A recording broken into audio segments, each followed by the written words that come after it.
প্রিয় মানুষ মারা যাওয়ার পর আত্মীয় স্বজনদের প্রথম চাওয়া থাকে মৃত মানুষটির কবরের যেন চিহ্ন থাকে, যাতে ভবিষ্যতে প্রিয় মানুষটির কবরটি অন্তত জিয়ারত করা যায়। কিন্তু প্রিয় মানুষকে মাটির অভাবে কবর দিতে না পেরে কলাগাছের ভেলায় ভাসিয়ে দেওয়ার যে কষ্ট, তা কি ভোলা যাবে? তেমনই একটি ঘটনা ঘটেছে ফেনীর ৭০০ গ্রামের বাসিন্দা আলিমুল্লাহর পরিবারের সাথে।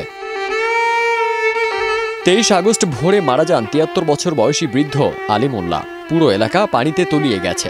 মৃতদেহটি দাফন করার জন্য ৩.৫ হাত শুকনো জায়গাও পাওয়া যায়নি। আলিমুল্লাহকে অন্তত দূরে কোথাও কবর দেওয়ার ব্যবস্থা করা যায় কিনা তার জন্য জরুরি পরিস্থিতিতে যোগাযোগও করেছিলেন পরিবারের সদস্যরা। কেউ হয়তো আসবে সেই আশায় দুদিন মরদেহ নিয়ে অপেক্ষাও করেছিলেন, কিন্তু কেউ আর আসলো না। তাই বাধ্য হয়ে ২৪ আগস্ট কলাগাছের ভেলায় ভাসিয়ে দেওয়া হলো আলিমুল্লাহর মরদেহ। সাথে লিখে দেওয়া হলো একটি চিঠি। সেই চিঠিতে যা লেখা ছিল তা হুবহু তুলে ধরা হলো।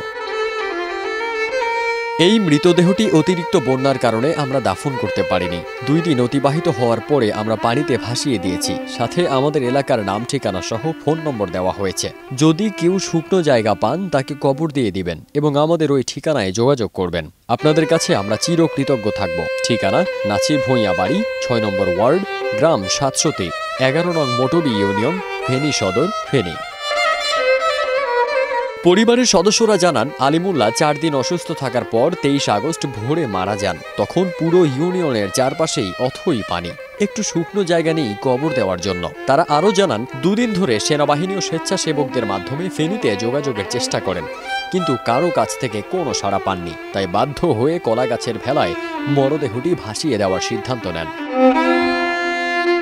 এদিকে আলিমুল্লাহর ছেলে ওমান প্রবাসী মাসুদ খান বাবাকে কবর না দিয়ে ভাসিয়ে দেওয়ায় সামাজিক যোগাযোগ মাধ্যম ফেসবুকে আক্ষেপ করে পোস্ট দেন। পোস্টে তিনি লেখেন, আমার বাবাকে গতকাল বিকালে কলাগাছের ভেলা দিয়ে বন্যার পানিতে ছেড়ে দেওয়া হয়েছে।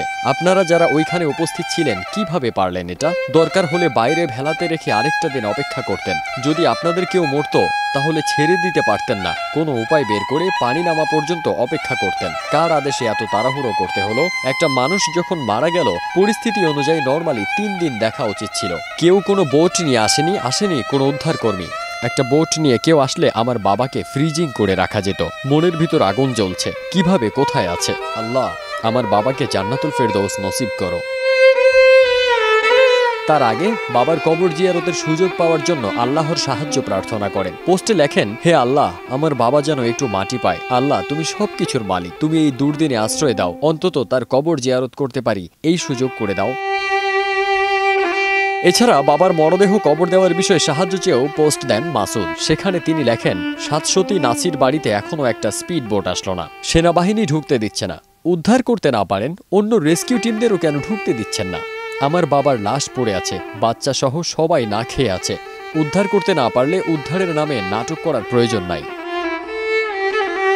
প্রসঙ্গত, গত কয়েকদিন ধরে পাহাড়ি ঢল ও অতিবৃষ্টির পানিতে তলিয়ে আছে ফেনী জেলা। এতে পানিবন্দী হয়ে আছে কয়েক লাখ মানুষ। তাদের উদ্ধারে সাধারণ মানুষ সহ বিভিন্ন বাহিনী কাজ করে যাচ্ছেন। ফারদিন সানি, দেশ রূপান্তর।